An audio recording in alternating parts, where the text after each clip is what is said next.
সবাইকে স্বাগত জানাচ্ছি আরআইএল অ্যাঙ্গেল চ্যানেল স্কয়ার বার নিবেদিত দেশ সাম্প্রতিকে। দর্শক, আমি সোনিয়া হক আপনাদের সাথে আছে এবং আলোচনার বিষয় আজকে সাবেক ডেপুটি গভর্নর কারাগারে, শৃঙ্খলায় আর্থিক খাত। এ বিষয়টি নিয়ে কথা বলতে আজকে আমাদের সাথে স্টুডিওতে এরই মধ্যে যুক্ত হয়ে গেছেন কামরুজ্জামান রতন এমপি, সমাজ কল্যাণ বিষয়ক সম্পাদক বিএনপি, তিনি যুক্ত আছেন আমার সাথে যুক্ত আছেন ফারুক মঈনুদ্দিন, ব্যাংকার ও ব্যাংকিং খাত বিশ্লেষক। দুজনকেই স্বাগত জানাচ্ছি এবং যেমনটা বলছিলাম যে সাবেক ডেপুটি গভর্নর কারাগারে, শৃঙ্খলায় আর্থিক খাত, এমনটা প্রশ্নবোধক চিহ্ন দিয়ে আসলে আমার আলোচনাটা শুরু করতে হচ্ছে। আমি ফারুক মঈনুদ্দিন, আপনাকে দিয়ে আলোচনাটা শুরু করতে চাই। সেটি হলো যে একটা ছোট্ট, যদি আমি পরিসংখ্যান উদ্ধৃত করি তাহলে দেখা যাচ্ছে যে বিভিন্ন সংবাদ মাধ্যমে এসছে এই বিষয়টি। এটি বাংলাদেশ ব্যাংকের একটি প্রতিবেদন। সেই প্রতিবেদনে বলা হচ্ছে যে দেশের ব্যাংক খাতে ঋণ খেলাপির সংকট আরও গভীর হয়েছে।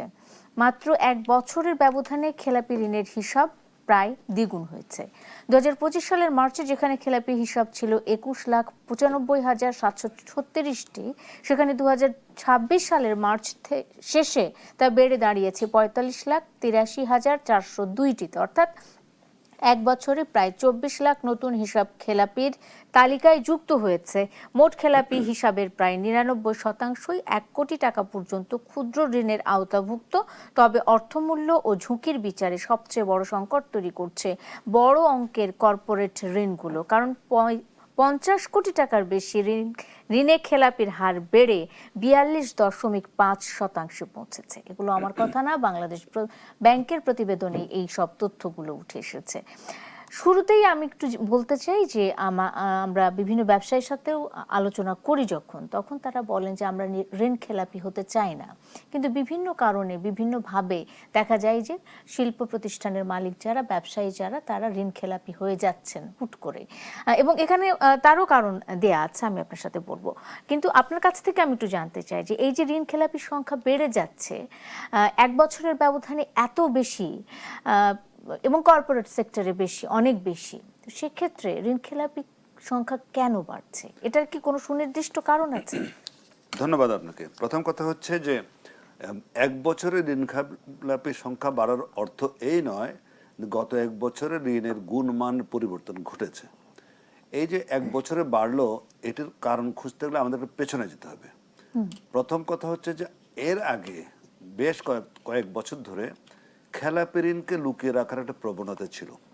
সেটা ব্যাংকের মধ্যে ছিল, ইন্ডিভিজুয়াল ব্যাংকে, আবার পুলিশের সাপোর্ট দিয়ে তাদেরকে খেলাপি তালিকা থেকে বের করে রাখার জন্য একটা বিভিন্নভাবে পলিসি চেঞ্জ করা হয়েছে। এবং সেটি কখনোই ব্যাংকাররা, যারা ব্যাংকিং ইন্ডাস্ট্রির সাথে জড়িত ছিলেন, তারা কখনো এটা পছন্দ করেনি। জিনিসটা ছিল রাজনৈতিক সিদ্ধান্ত হয়েছে, কারণ তৎকালীন সরকার, এমনকি আপনার অন্তর্বর্তী সরকার, আগের সরকারও, তারাই মূলত জিনিসটা করেছে যে তারা খেলাপি ঋণের হার বাড়তে দেবে না।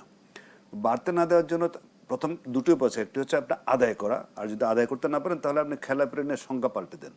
ওই সংজ্ঞা পাল্টে দিয়ে ঋণগুলো, খেলাপি যেগুলো, ওগুলোকে আমরা ক্যামোফ্ল্যাজ করে রেখেছিলাম, লুকিয়ে রেখেছিলাম।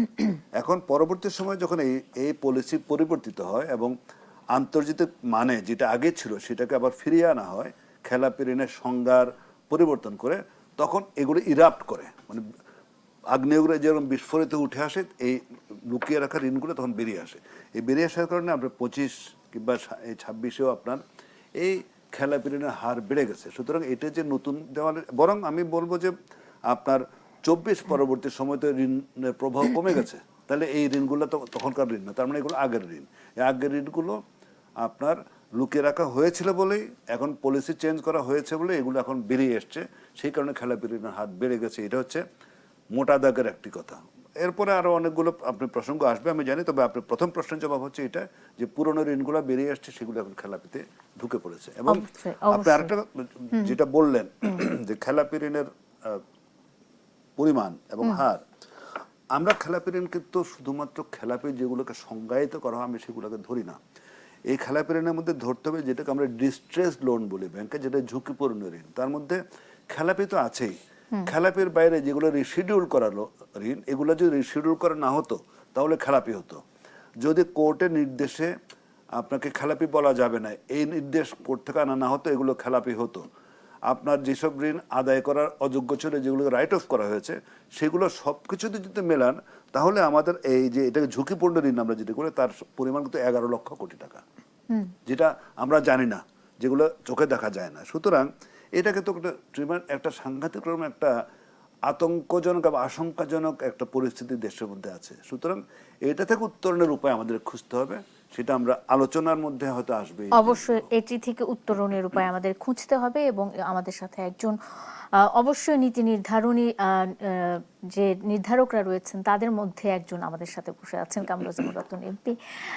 দেশের আর্থিক অবস্থা ভালো নয়, এবং আমরা দেখেছি যে ব্যাংকগুলোকে কিভাবে দিনের পর দিন, বছরের পর বছর দুর্বল করে ফেলা হয়েছে। এর মধ্যে সরকারের একটা বড় আকারের বাজেট বলছি, প্রায় 9,30,000 কোটি টাকার বাজেট, 37,000 কোটি টাকার বাজেট।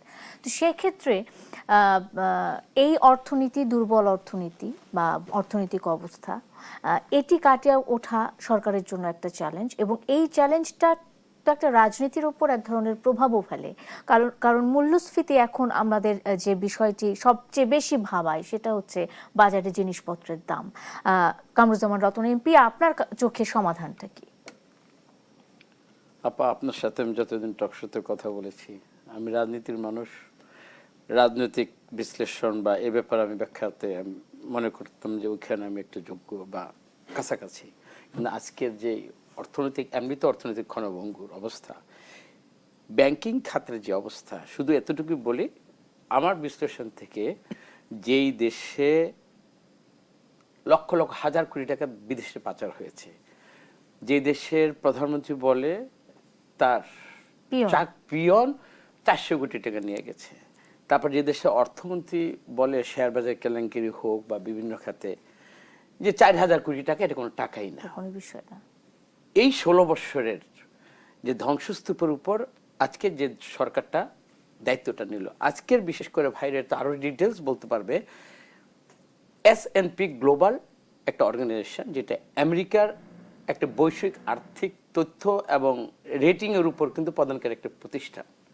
এই প্রতিষ্ঠানটা আজকে বোধহয় একটা রিপোর্ট দিয়েছে। সেই রিপোর্টটা হলো, এবং যে রিপোর্টের কারণে যা বিভিন্ন দেশে কোম্পানির আর্থিক নির্ভরযোগ্য কিন্তু ওরা কিন্তু যাচাই করে, এবং যাচাইয়ের মধ্যে দিয়ে বিভিন্ন দেশ, ব্যাংক এবং বড় বড় বিশ্বমানের যে ব্যবসায়িক প্রতিষ্ঠানগুলো আছে, আর্থিক সক্ষমতা এবং ঋণ পরিশোধের যোগ্যতা, একটা ক্রেডিট রেটিং বলতে একটা কিন্তু শব্দ থাকে, যাচাই বাছাই করে কিন্তু একটা প্রতিবেদনটা দিয়েছে। এই প্রতিবেদনে বাংলাদেশ আজকে কিন্তু যে ঋণ খেলাপি হওয়ার কারণে নয়, এই সরকারের 5 মাস, এই সরকারের 5 মাসে অর্থনৈতিক কতটুকু মানে গর্ত থেকে বা ট্রেন দিয়ে উঠাবার চেষ্টা করছে, সেখানে সরকারের 9,00,000 কোটি টাকার বাজেট আপনারা দেখছেন, এবং এখানে আমাদের 2,00,000 কোটি টাকার যে আমার এই ঘাটতি বাজেটের উপর যেটা দিয়েছে, এবং আমরা আশাবাদী হই, আমরা চেষ্টা করে যাব, এবং এটার আন্তরিকতা আপনাকে দেখতে হবে। আমরা অনেকে মনে করতাম যে সাইফুর রহমান অর্থনীতির উপর, বাজেটের উপর সবচেয়ে বেশি উনি পারদর্শী, অফকোর্স আমাদের দলের ক্ষেত্রে আমরা তাকে দেখতাম। এই মানুষটার পরে অনেকে তো বলতেই ছিল যে বিএনপিতে তো লোকই নেই, অর্থমন্ত্রী বানাবার মতো কোনো লোক নেই, এফিশিয়েন্ট লোক নেই। কিন্তু আপনি দেখেছেন যতটুকু যা আমরা পেলাম, এই অর্থনীতির ভিতের উপর দাঁড়িয়ে আমাদের যে আমির খুশি মহোদয় বা সার্বিকভাবে এই জাতীয় অর্থনীতি দলের যে একটা বাজেট হয়েছে, এরপরে আমরা তো মনে করব যে 5 মাসের যে আজকে রিপোর্টের পরে কিন্তু এই রিপোর্ট, এই S&P গ্লোবাল কিন্তু এই আমরা যে মানে আমাদেরকে যে নেগেটিভলি আমাদের নিচে নামিয়ে দিল, এটা কিন্তু আমরা 5 মাসের উপর না, আমরা যা পেলাম ওই যে অতীতের যে খেলাপি ঋণগুলো, এইটার উপর কিন্তু আজকে আমার মনে হয়, ভাই আপনারা ভালো বলতে পারবেন, যে আজকে এই যে আমাদের অবস্থা, এই জন্য কি আমরা কি হাল ছেড়ে দিব, ভেঙে পড়বো? যে না, আমরা আমাদের জানি যে অর্থনৈতিক অবস্থাটা কি।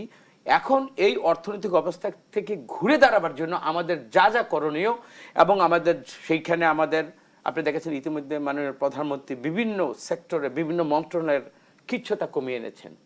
এটা কিন্তু একটা চেষ্টাটাও ক্ষুদ্র হোক, কিন্তু এইটাই কিন্তু 6 মাস বা 1 বছর পর আপনি দেখবেন একটা বড় ধরনের একটা আর্থিক একটা সাশ্রয় আমরা বিভিন্ন মন্ত্রণালয়ের মধ্যে থেকে বিদেশে এই যেভাবে আগে ট্রাভেল করতো বিভিন্ন একটা মানে প্রকল্পের নামে বা বিদেশে ট্যুরের নামে, মানে আর্থিক খাতকে ধ্বংস করে দেওয়ার জন্য যতগুলো বিগত ফেসিস সরকারের যতগুলো মানে কি বলবো, একদিকে তো তারা ব্যাংক লুটে যেত, নামমাত্র প্রজেক্ট একেবারে ওই যে আমাদের কোনো প্রজেক্ট নেই কিন্তু ব্যাংকে থেকে চলে গেছে। আজকে আপনার প্রারম্ভিকে যে কথাটা বলেছেন, যেই দেশের মসজিদের ইমাম সাহেব তাওকে বাইতুল খতিব উনি পালায় যায়, বিশ্ববিদ্যালয়ের টিচার পালিয়ে যায়, পুলিশ পালিয়ে যায়।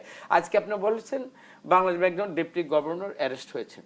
আপনি কেন এখানে আমরা জানি না এই বাংলাদেশ ব্যাংকের থেকে আমাদের কি ধরনের এখানে একটা লুটপাট হয়েছে, বিদেশের এগুলো তো প্রমাণিত যে আমাদের ডলার পর্যন্ত এখানে চুরি হয়ে আমাদের রেমিটেন্স আমাদের চলে গিয়েছে।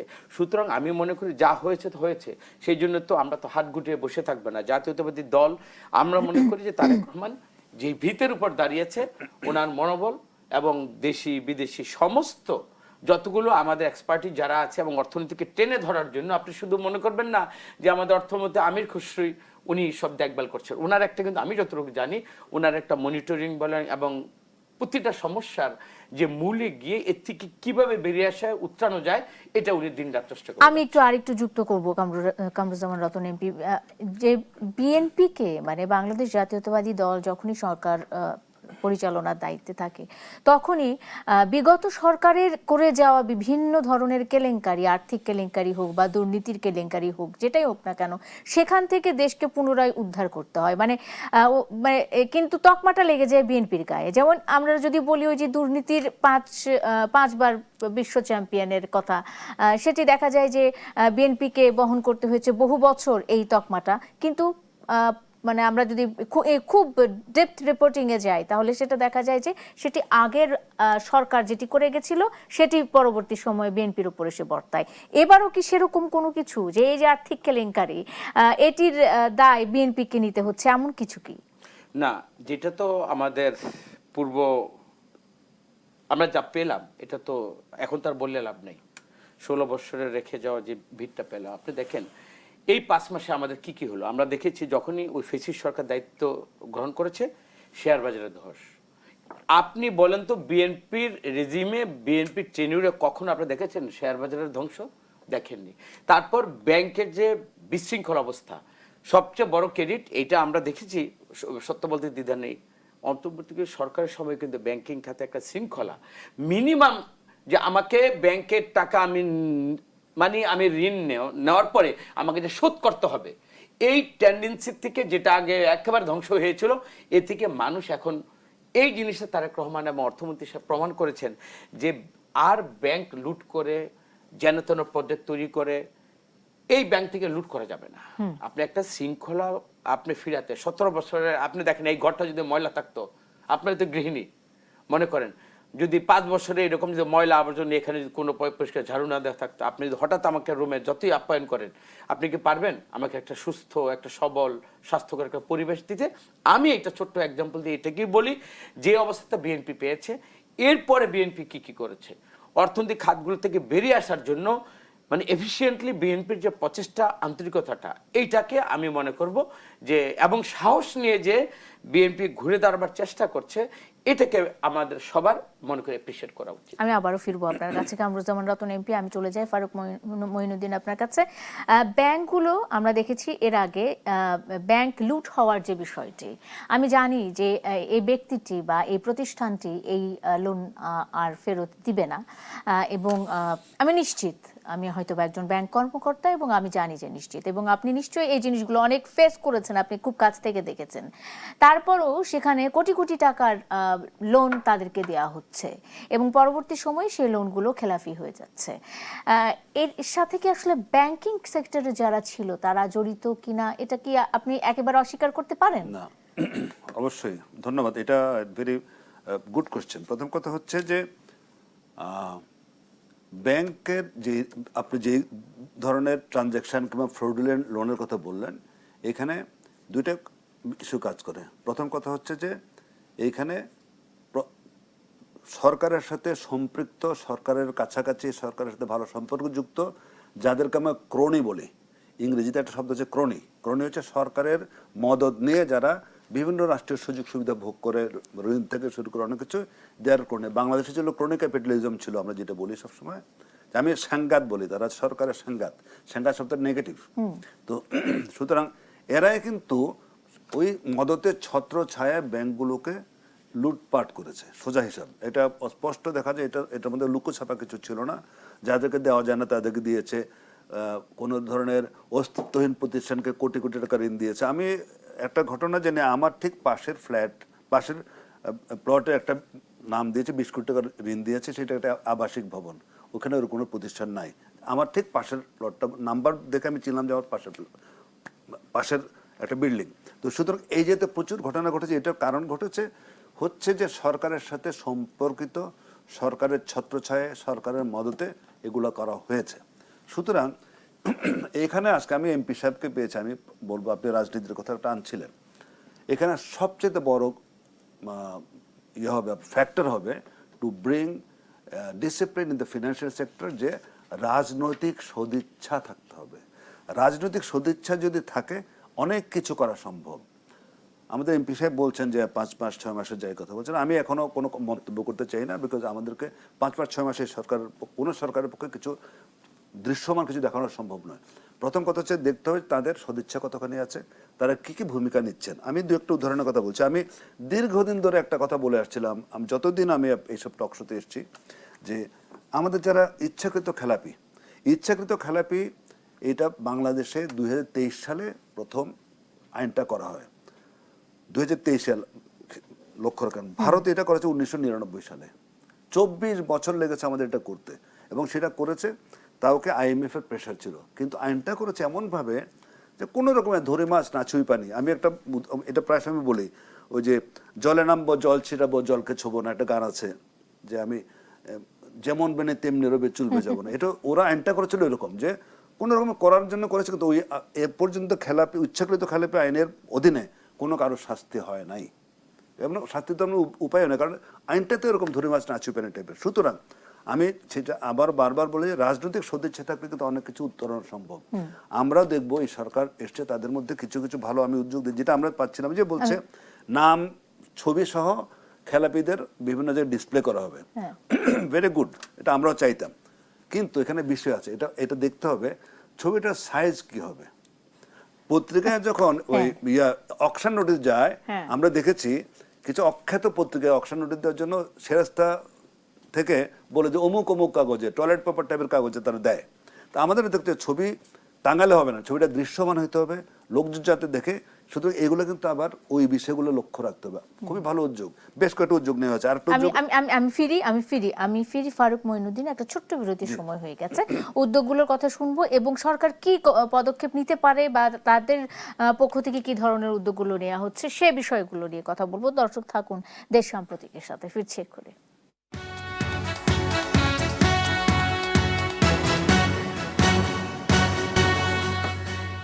বিরতির পর স্বাগত আরেকবার। দেখছেন দেশ সাম্প্রতিক, নিবেদন করছে আড়াইল অ্যাঙ্গেল চ্যানেল স্কয়ারবার। সোনিয়া হক আপনাদের সাথে আছে। আলোচনায় ছিল সাবেক ডেপুটি গভর্নর কারাগারে আর্থিক শৃঙ্খলায় আর্থিক খাত, এই বিষয়টি নিয়েই আমরা কথা বলছিলাম। আমার সাথে কামরুজ্জামান রতন এমপি আছেন ফারুক মঈনুদ্দিন। আমি দুজনের কাছেই আবারও আলোচনায় ফিরতে চাই। শুরুতেই এবারে কামরুজ্জামান রতন এমপি, যেহেতু ফারুক মঈনুদ্দিন বলছিলেন যে এই যে ঋণ খেলাপির সংখ্যা কমানো কিংবা এই যে ক্ষমতার কাছাকাছি থেকে ব্যাংকগুলোকে লুটেপুটে খাওয়া, এই বিষয়টি মানে পুরোপুরি রাজনৈতিক মদতেই কিন্তু হয়। আমরা এর আগে তাই দেখেছি যে রাজনীতি বা ক্ষমতার আশেপাশে যারা থেকেছে তারাই এই ধরনের দুর্নীতিগুলো, আর্থিক অনিয়মগুলো করার সুযোগ পেয়েছে। বিএনপি এই বিষয়ে, দুর্নীতির বিষয়ে একেবারে জিরো টলারেন্স এই নীতিতে এবার চলে গেছে। আর্থিক অবস্থা ভালো নয়, বিএনপির পদক্ষেপগুলো কি বা এই সরকারের পদক্ষেপগুলো কি আপনার কাছে জানতে চাই। রাজনৈতিক বিবেচনায় কখনো ব্যাংক দেয়াটা, এটা আমাদের সাইফুর রহমান, আমি দেখেছি ম্যাডাম বেগম খালেদা জিয়াকে লাস্ট মুহূর্তে আমাদের দলের অনেক প্রেশার ছিল, উনি দেননি। এখন দেখেন এই যে গত সরকারের আমলে, মানে ওই যে গ্রাম দেশের কথা আছে, বেড়ায় খেত খায়, মানে আমাকে ব্যাংক দিল সেটা লুটপাট করার জন্য, ব্যবসা করার জন্য না, একটা ফিনান্সিয়াল সাপোর্ট, একটা দেশের মেরুদণ্ডকে আমি সোজা করবো, আমি ব্যাংক কেন দেওয়া হয়? এই খাতগুলোর কারণে ওই বেছে বেছে কিন্তু তাদেরকে দেওয়া হয় না। আপনি বিশেষ করে গত সরকারের ব্যাংকগুলো দেখেন, মধুমিতা বলেন, NRBC বলেন, ন্যাশনাল ব্যাংক বলেন, ফার্মার্স ব্যাংক বলেন, তারপর UCB, যতগুলো ব্যাংক দেখেন কাদেরকে দেওয়া হয়েছে? আপনার মধুমিতা ব্যাংকে শেখ পরিবারের 4 জনকে দেওয়া হয়েছে। এইখানে দেখেন তো তাপস সাহেব তো আছেই, লিটন চৌধুরী, তারপর হলো শেখ জুয়েল। মানে আমি শেখ পরিবারের, আমি কোনো ক্রমে আমার প্রধানমন্ত্রী ফুফু খালার কাছে গিয়েছি, আমার একটা ব্যাংক দরকার। তখন যদি প্রধান ওই তৎকালীন ফেসিস্টটা, তার সাথে আমি কি বলবো, তুই বলতো তুই ব্যাংকিং সেক্টরে কি বুঝছস? দেখুন আমি একজন এমপি।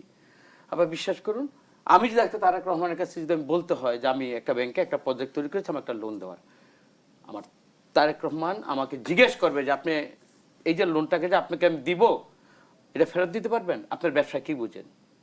আমি নিজে আমাকে দিয়ে বলছি আমার ব্যাংকের 1 টাকার লোন নেই, এবং আমি ব্যবসা করতে গেলে এই বয়সে আমি ডিটারমাইন্ড যে আমি কখনো ব্যাংকের কোনো লোন নিয়ে আমি ব্যবসা করি। এটা ধরুন পার্সোনাল, এটা নিয়ে কিন্তু আপনার এক্সাম্পল হতে পারে না। কিন্তু আমার মনে হয় আরেকটা কথা, আমার দৃষ্টিকোণ থেকে আমি আরেকটা কথা বলি, জানি না এটা আমাকে দল আমাকে কিভাবে নিবে। আমার সাথে জেল কেটেছে আপনার ওর নামটা হলমার্কের তানবীর, তার একটা ভাইরা ছিল, নাম হলো তুষার। সে জেলে থেকে তো অনেক কথা আমরা শুনেছি। যখন তার একটার পর একটা সাজা হচ্ছে, সে তখন বলেছে কি যে ভাই আমার যখন জেলই কাটাইলো আমি 1 টাকাও ফেরত দেবো না। তার মানে দেখেন, বাংলাদেশের মানুষের রক্ত শোষা টাকাগুলো খেয়ে তার জেল খাটার পরে 12 বছর পরেও তার এই ধরনের মানে আত্মদাম্ভিকতা যে এইটা। তো এই মানুষগুলোকে যখন আপনি এটা দিয়েছেন, আপনার এই দেয়ার মধ্যে দিয়ে আমার মনে হয় যে সবচেয়ে বড় যেটা অর্ডার করে একটা তো হলো আপনার পৃথিবীর এই বাংলাদেশটাতে এত অল্প সময়ের মধ্যে এইভাবে ব্যাংকে মানে বোল্ড খুলে দিয়ে লুটপাট করতে দেওয়ার যে সুযোগটা গত সরকার যে দিয়েছে, দেখেন আপনি আমার দেশটা রেখে গেলেন, দেশটা তো সার্বভৌম দেশ, এখানে আমার 11 কোটি 21 কোটি মানুষকে আমি রেখে গেলাম, কিন্তু তাদের আজকে যে বাজারের অবস্থা আমি অবশ্যই বলি, মানে আমাকে যে এই দেশের প্রতি মায়া থাকতো, মানচিত্রের প্রতি মায়া থাকতো, গণতন্ত্রের প্রতি মায়া থাকতো, তাহলে এটা করতেই পারতো না। বিশেষ করে আমার ব্যাংকিং খাতকে এমন জায়গায় রেখে গিয়েছে, এই দেশের মানুষ যেন একটু আর্থসামাজিক অবস্থায় আমি যেন স্বাবলম্বী হয়ে একটু মানে মানুষ হিসাবে আমার বাঁচার যে একটা আমার ওইখান থেকে একটা প্রচেষ্টা থাকবে, সেই প্রচেষ্টার মধ্যেও কিন্তু এই ওরা কিন্তু যা ধ্বংস করা সে ধ্বংস করে গিয়েছে। আমার মনে হয় যারা যেই জিনিসটা বুঝে না তাদেরকে অন্তত এতটুকু ভেরিফাই করা উচিত যে এই লোকটাকে সে কি আসলে ব্যবসায়ী, এবং ব্যবসা টাকাটাকে আমি দিব তাকে সে ফেরত দিতে পারবে, এবং ইকুইটি যেটা দেয় কোথা থেকে কি বানিয়ে টেনে দেওয়া হয়। আরেকটা কথা, ওই কারণে আমি তুষারের কথাটা বললাম, বাংলাদেশে এটা সালমান রহমান, তারপর আরেকজন নাসা গ্রুপের এই এক্সিম ব্যাংক যে মানে একবার ধ্বংস করে গেছে নজরুল, এই যে ওদেরকে জেলখানা, ওরা জেলখানা তো ভালো আছে, সামহাউ টাকা দিয়ে ম্যানেজ করে। আমরা সৌদি আরবে দেখেছিলাম যেসব ধনকুবদেরকে সব এক 5 স্টার হোটেলে রেখেছে। আমার মনে হয় কি যারা ব্যাংক লুট করেছে না, দেশের যারা আছে ওই যে জেলখানায় গিয়ে এই লুটের টাকা দিয়ে ওইখানে কিন্তু আরামে থাকা যায়। কিন্তু সুতরাং তাদেরকে একটা নির্দিষ্ট জায়গায় রেখে তাদের পাসপোর্ট আটকে তুই কোথায় টাকা নিয়েছিস, কিভাবে টাকা রিটার্ন করবি, তাদেরকে এইভাবে বাধ্য করা উচিত। জেলখানা ফালাই দিলেই আমার মনে হয়, আমি যদি সরকারের ওইরকম পলিসির মধ্যে থাকতাম, আমি সরকারকে বিনীতভাবে এই উপদেশটা দিতাম, যারা আমার ফোকলা করে হয়ে গেছে, সেটা বিদেশ থেকে টাকা আনার ক্ষেত্রেই হোক, এবং যারা এই সব ব্যাংকের মধ্যে যারা জড়িত, শুধু যে ব্যাংক আমি 3 জনের নাম বললাম তারাই না, এইটার সাথে যারা সিন্ডিকেট, আসলে তারা ব্যবসায়ী কিনা, এবং ব্যবসার যে আপনার ওখানে একটা নির্দিষ্ট ফান্ডের মধ্যে 400 কোটি টাকা লাগে বেসরকারি ব্যাংকে, যারা যে এটা শেয়ার হয়েছে ওই 400 কোটি টাকা হোয়াইট মানি কিনে, এবং এই সমস্ত ব্যবসায়ীদেরও এই টাকার উৎসগুলোর মধ্যে আপনার সবকিছু যাচাই বাছাইয়ের পরে আমার মনে হয় ব্যাংক দেওয়া উচিত, যেটা সাইফুর রহমান তার জীবদ্দশায় আমার মনে হয় এই কাজটাই করে গেছেন। আল্লাহ ওনাকে ব্যস্ত নসিব করুন অন্তত এই কাজের জন্য। অবশ্যই আমরা ফিরবো, আবার ফিরবো। কামরুজ্জামান রতন এমপি, ফারুক মঈনুদ্দিন, ছোট ছোট এই যে এত বড় বড় রাঘব বোয়াল, মানে একেবারে কোটি কোটি হাজার কোটি টাকার নিচে কেউ হাত দেয় নাই, আমরা যতদূর দেখেছি পরিসংখ্যান যা বলছে, তাদেরকে রেখে আমরা যখন মানে 1 কোটিরও নিচে কিংবা 10 লাখ 12 লাখ টাকার লোন নিয়ে যারা হয়তো বা কোনো কারণে দিতে পারছে না, তাদের কাছ থেকে আদায়ের সর্বোচ্চ চেষ্টা করছি, আইনি প্রক্রিয়া চলে যাচ্ছে, এই বিষয়টা কেমন আসলে একটুখানি সংক্ষেপে শুনি, আবারও বিরতির পরে বিস্তারিত শুনবো। আচ্ছা, বিষয়টা হচ্ছে যে আসলে আমরা তো সবসময় বলি যে আমাদের এই ঋণ আদায়ের ব্যাপারে অনেকগুলো আপনার নীতিগত সাপোর্ট দরকার সরকারের তরফ থেকে। এটা কিন্তু আবার বলছে বারবার, কেন বলছে? বিকজ পলিসি তৈরি করবে কারা? ওনারা করবে, রতন ভাইরা করবে। হ্যাঁ, এই পলিসি তৈরি অনুযায়ী সেন্ট্রাল ব্যাংক কাজ করবে কিংবা বিভিন্ন নীতিমালা তৈরি হবে। সুতরাং আপনারা পলিসি তৈরি করেন। আমি সিম্পল বলি, মনে করেন এখন কাউকে খেলাপি পড়লে ওনারা কোর্টে চলে যান, কোর্টে গিয়ে একটা স্টে অর্ডার নিয়ে আসেন যে আমাকে খেলাপি বলা যাবে না, কোর্ট ব্যাংকে বলে তার খেলাপি বলা যাবে না। আমি বলছি তাহলে পলিসি করেন, যদিও এখন এই নতুন ইয়েতে হয়তো হবে এটা, যে যেটা অনেকদিন আমরা চেয়েছি, কোর্ট বলবে যে ঠিক আছে তোমায় আমি স্টে অর্ডার দিব, তুমি 25% তোমার 100% তুমি ব্যাংকে জমা দাও, তাহলে তুমি স্টে অর্ডার পাবা, তাহলে কিছু টাকা তো ব্যাংকের আসে। এই জিনিসগুলো পলিসি সাপোর্টগুলো আমরা চাই, ব্যাংকগুলো চায়। আর একটা ভালো উদ্যোগ আমি যেটা মনে করি যে ভেরি রিসেন্টলি বাংলাদেশ ব্যাংক কয়েকটা ভালো উদ্যোগ নিয়েছে এই সরকারের আমলে। একটি হচ্ছে যে খেলাপি ঋণ যদি কমানো না যায়, ব্যাংকের ডিরেক্টরশিপ বাতিল হয়ে যাবে। এই যে তো স্ট্রং ইয়েগুলো যদি করা যায়, তাহলে আমি ধরে নিব যে আসলে খেলাপিদের বিরুদ্ধে, ইচ্ছাকৃত খেলাপিদের বিরুদ্ধে সত্যিকার জেহাদ শুরু করা হয়েছে, যেটা এতদিন আমরা দেখি নাই। আমরা এখন অপেক্ষা করব বর্তমান সরকারের যে কমিটমেন্ট, বর্তমান অর্থমন্ত্রীর যে কমিটমেন্ট কিংবা মাননীয় প্রধানমন্ত্রীর যে কমিটমেন্ট, এই কমিটমেন্টগুলো যাতে কার্যে পরিণত হয়। আমরা দেখতে চাই না যে কোনো ব্যবসা, আমাদের আনফর্চুনেটলি আমাদের কিন্তু পার্লামেন্টের সব মেজরিটি পার্সেন্টেজ ব্যবসায়ী, সুতরাং আমরা দেখতে চাই না, অথবা এটা আমাদের আশঙ্কা থাকতেই পারে ব্যবসায়ীরা তো তাদের বিরুদ্ধে কোনো আইন প্রণয়ন করবেন না। আমরা দেখতে চাই নির্মোহভাবে আইন হবে, ব্যাংকিং খাতের উন্নয়নের জন্য আইন হবে, অর্থনীতি উন্নয়নের জন্য আইন হবে, আইন প্রণয়ন করবে ওনারাই, রতন ভাইরাই করবেন। আমরা চাইবো যে তাদের কোন পক্ষকে সমর্থন করে নয়। কি বলবেন কামরুজ্জামান রতন ভাই? আমি বিরতির পরে এসে শুনবো যে আসলে এই ধরনের আইনগুলোই প্রণয়ন হবে এবারের অধিবেশনে কিংবা এবারের সংসদে। দর্শক, আরেকটা বিরতি নিয়ে ফিরছি দেশ সাম্প্রতিকে, সঙ্গে থাকুন।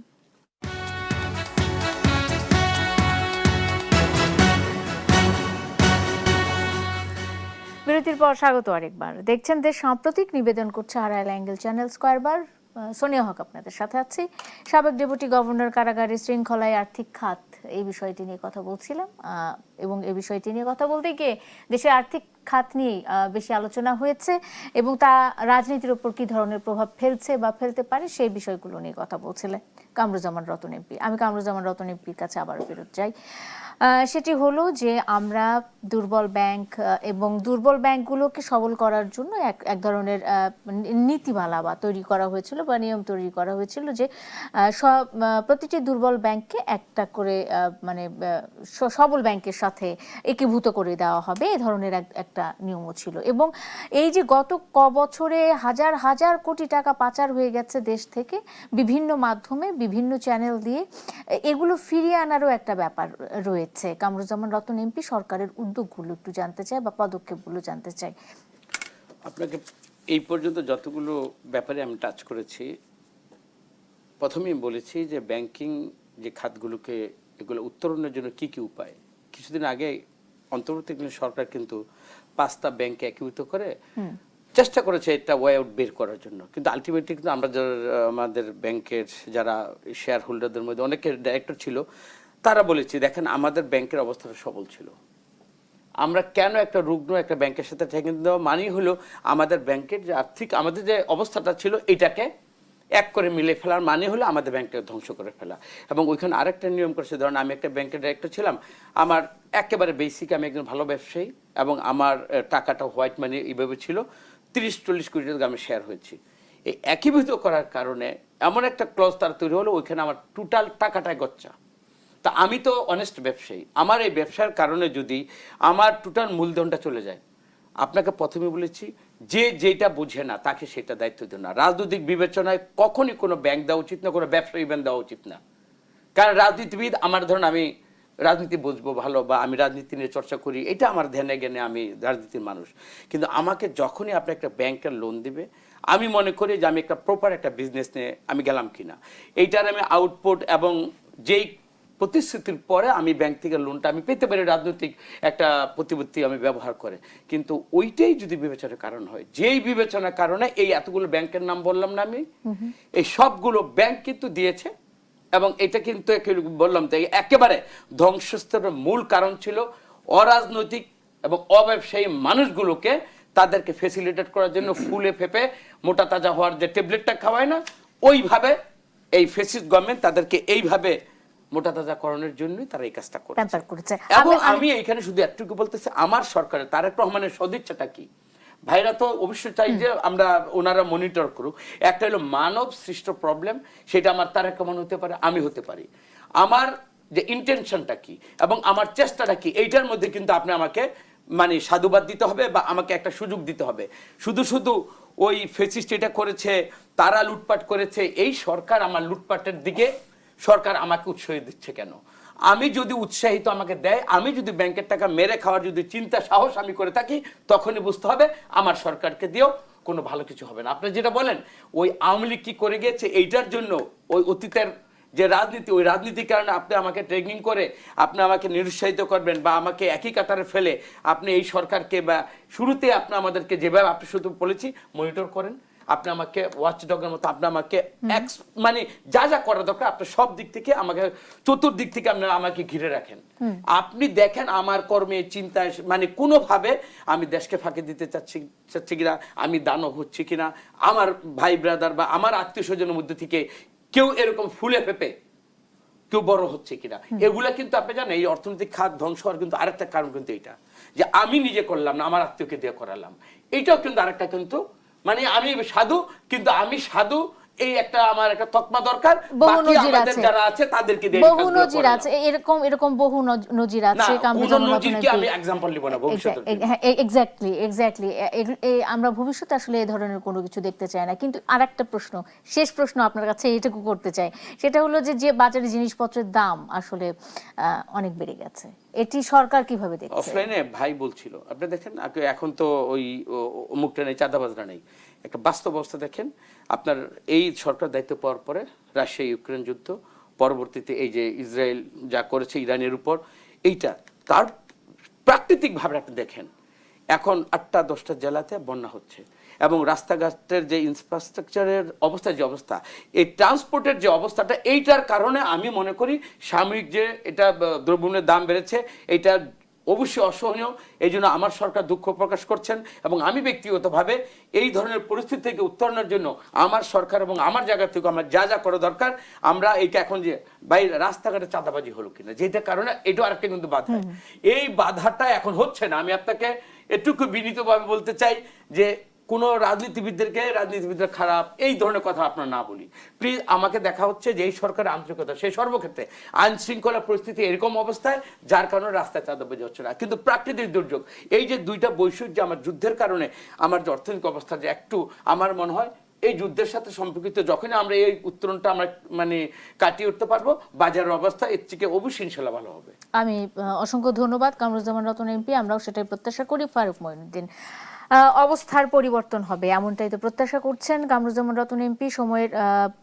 সময়ের ব্যাপার এবং সময় লাগবে কিছুটা তিনি বলেছেন, এবং মনিটরিং এর একটা জায়গা তিনি তৈরি করে দিয়েছেন, আমাদেরকে বলেছেন সার্বক্ষণিক একটা মনিটরিং এর মধ্যে আমাদেরকে মানে রাখতে তাদেরকে। আপনার মতামতটা জানতে চাই, কারণ সময় তো খুবই সংক্ষেপ আমার কাছে। আমি যেটা বলছিলাম যে আমাদের কিছু, আমি তো ব্যাংক নিয়ে কথা বলছি, ব্যাংকের কয়েকটা পদক্ষেপ রিসেন্টলি বাংলাদেশ ব্যাংক নিতে যাচ্ছে। আমি দু একটা উদাহরণ দিয়েছি, আমাদের কাছে এইটা খুব পজিটিভ মনে হচ্ছে। আপনি প্রথমে আপনার প্রস্তাবনাতে একটি জিনিস ছিল যে অর্থনৈতিক অবস্থা রাজনীতির উপর কি প্রভাব ফেলে, এটা বলছিলেন। আমি উল্টাভাবে বলতে চাই, রাজনৈতিক সদিচ্ছা অর্থনীতির উপর কি প্রভাব ফেলে সেটা আমি দেখতে চাই। কারণ অতীতে আমরা দেখেছি রাজনীতি নিয়ন্ত্রণ করেছে অর্থনীতিকে, রাজনৈতিক অসদিচ্ছার কারণে আজকে অর্থনীতির এই অবস্থা, রাজনৈতিক অসদিচ্ছার কারণে ব্যাংকের এই অবস্থা। তাহলে কি প্রমাণ হয়? অর্থনীতি রাজনীতি পরিচালনা করে, রাজনীতি অর্থনীতিকে পরিচালনা করে। আমরা যে ওইভাবে যদি দেখি, সরকারের রাজনৈতিক সদিচ্ছা, তারা কি করতে চান, তারা আদৌ করতে চান কিনা, এইটার উপরে নির্ভর করবে পুরো অর্থনীতি। অর্থনীতি রাজনীতিকে প্রভাবিত করবে না, রাজনীতি বরং আমাদের মতো দেশের রাজনীতি বরং অর্থনীতিকে প্রভাবিত করবে বলে আমি বিশ্বাস করি। সুতরাং সর্বোচ্চ মূল্যে তারেক রহমান সাহেব, আমাদের মাননীয় প্রধানমন্ত্রী, তিনি যে ভিশনটা দেওয়ার চেষ্টা করছেন, আমি এখনো বিশ্বাস করি তিনি ভালো কিছু করতে চান। কিন্তু আমার কাছে কেন জানি মনে হয় উনি একটু নিঃসঙ্গ মানে ওনার যে চিন্তা ভাবনা তার সাথে সবাই এক ইয়েতে আছেন কিনা, সেম হাইটে আছেন কিনা। এটা যদি থাকে তাহলে he will be very successful prime minister. আমাদের দেখতে হবে যে উনি যেটা চান, আমি সেই জন্য আমি বিভিন্ন সময় এই কনস্ট্রাকটিভ কথাগুলো আমি বলি সবসময় যে সরকার এখন কি করা উচিত। এই যে আমি বলছিলাম যে আমি লিখেছি যে সরকার অল্প সময়ের মধ্যে দৃশ্যমান কী কী দেখাতে পারে, যার জন্য ইনভেস্টমেন্ট লাগবে না, আমি লিখেওছি।